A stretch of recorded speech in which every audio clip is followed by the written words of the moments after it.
नवरात्रि अनुष्ठान का 7वां दिन, 7वीं संध्या। आज गरुड़ जी छठा प्रश्न पूछते हैं। इस नवरात्रि में हम लोग काकभुसुंडी और गरुड़ जी के संवाद के औचित्य की व्याख्या कर रहे हैं। 7 प्रश्न हैं, आज छठे प्रश्न की चर्चा करते हैं। गरुड़ जी छठा प्रश्न पूछते हैं, कहू कवन अध परम कराला, सबसे महान भयंकर पाप कौन है?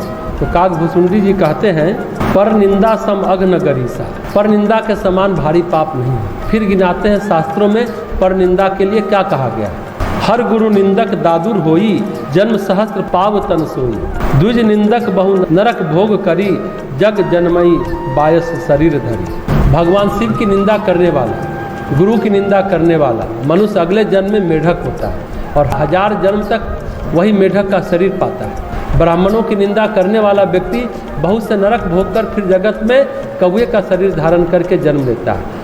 जो अभिमानी जीव देवताओं और वेदों की निंदा करते हैं वे रौरव नरक में पड़ते हैं।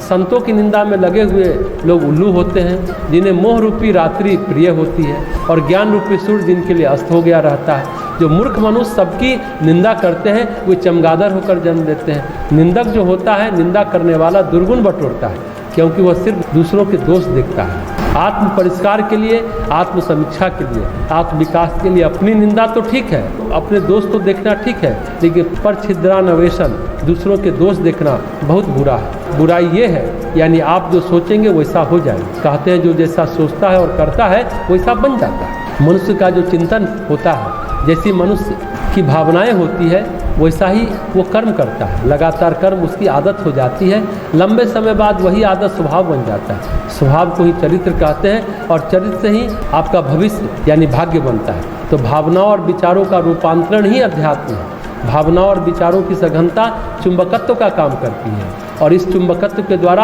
आप प्रकृति से, विराट से जो ऊर्जाओं का संसार है, उनसे आप उसी तरह की ऊर्जा, उसी तरह की चीज़ें आकर्षित करते हैं। जैसे कोई चुंबक लोहे को खींच लेता है, आकर्षित कर लेता है, वैसे ही आप अपनी भावनाओं और विचारों की सघनता से उन चीज़ों को आकर्षित करते हैं। योग में एक शब्द है विभूतिपाद। विभूतिपाद में संयम पाद है।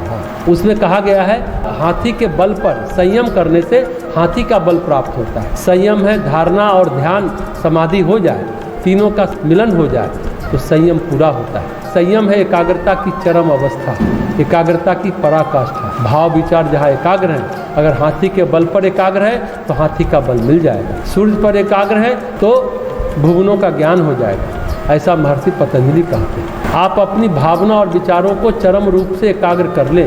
एकाग्रता की अवस्था में आप जो सोचेंगे प्रकृति की तरफ से चला आएगा।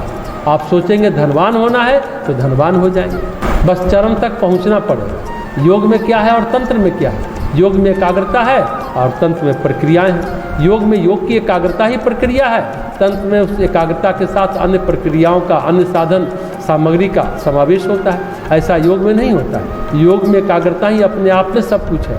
अब वो एकाग्रता निंदा के साथ है, दोष के साथ है। निंदा देखती है, दोष देखती है, यानी अमुक में अमुक बुराई है, उसमें वो बुराई है या नहीं, लेकिन आप में उस बुराई का चिंतन करते करते वो बुराई समाविष्ट हो जाएगी और चित्त विकारग्रस्त हो जाएगा।